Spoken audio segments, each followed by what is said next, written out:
My name is Million Belay. I work for two organizations. The first one is called Melka Ethiopia. It's a local NGO that I have founded some 11 years ago.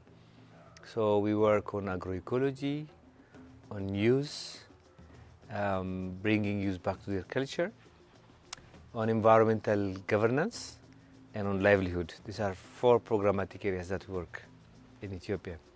We are also part of a lot of networks. We are part of the African Biodiversity Network, but I also coordinate another bigger network, a continental network called the Alliance for Food Sovereignty in Africa. So the Alliance works on agroecology, on seed sovereignty, and also on land issues. I'm at Rhodes because I was a student here. I did my PhD here, and also I was invited to be part of a bigger research group, which is called on a transformative and transgressive learning. I have enjoyed my time at Rhodes because I come from a civil society angle. As you can see, a lot of groups here are academicians. I work with people, I work at political issues, I work with movement building, I work with policymakers, but I'm not used to academics. But tea learning in transgressive learning is very exciting, and when I participate at this meeting, I could see that there are a lot of things that we can take to the movement level at the Alliance for Food Sovereignty in Africa, and also to questioning some of the things that we are doing at the community level. So I'm here to learn more about the process. I'm here to understand how I can be part of the process, and I'm here to learn also how to do it there at the community level. My case study, in Ethiopia, in the southeast of Ethiopia, there is this world-class beautiful place, which is called the Belay Mountains. Belay Mountains, in the highest part of the point of the Belay Mountains, it's called the Senate Plateau. Once you are there, you look at it, you feel as if you are on the top of the world, with no exaggeration, because you don't see any trees but water, and if you are lucky, the Ethiopian wolf. So it's such a beautiful place. But underneath the mountain, there are communities who are struggling to protect their sacred natural sites. The sacred natural sites are critical as a site of wild animals, and they are cultural sites. As they are cultural sites, also they are spiritual sites, and because of that, they are very critical to keep the cohesion in the local community. There is democracy there, there is love there, there is togetherness there, but these places are challenged, due to external forces and internal forces.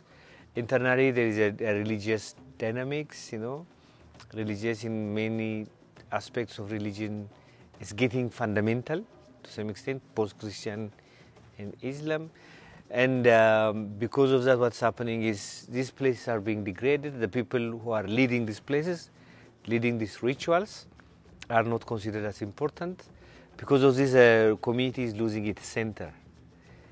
Some years ago, like 1-2 years ago, we have started working with the local community, and we have started supporting them to fence it, protect it, and to legalize it at the government level.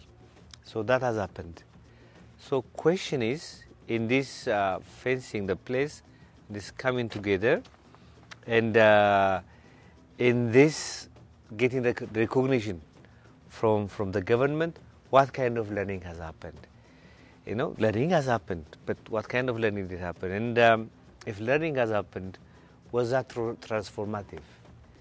And was that transgressive? If transgressive learning is being powerful, being connected to yourself, being reviving the culture that you have, and also continuing the linkage with your coming generation, with the youth, then that has happened. But what are the elements in that transgressive learning, and can we scale it up? What do we learn for the climate change that's happening all over the world?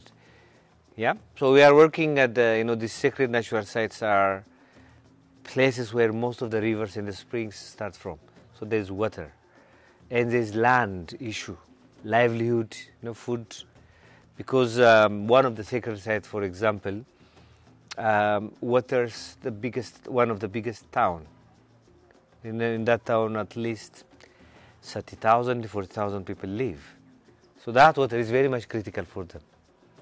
So what is the importance of the protection of that place? And do people understand, the people in the urban area, do they understand that the sacred site is important for them?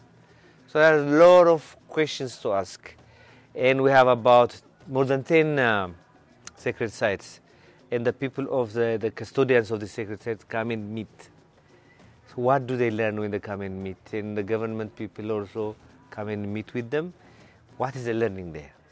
I think the solution is already coming, because the solution is the protection of these places, the legalization of these places, But at a bigger level, the solution is for the federal government to produce a law to protect not only these sacred sites, but other sacred sites all over the country, all over Ethiopia. So on that line, we have engaged the Ministry of Culture and Tourism, and they are working with us. So they are going to invite, the critical people from all over the country and have a big meeting.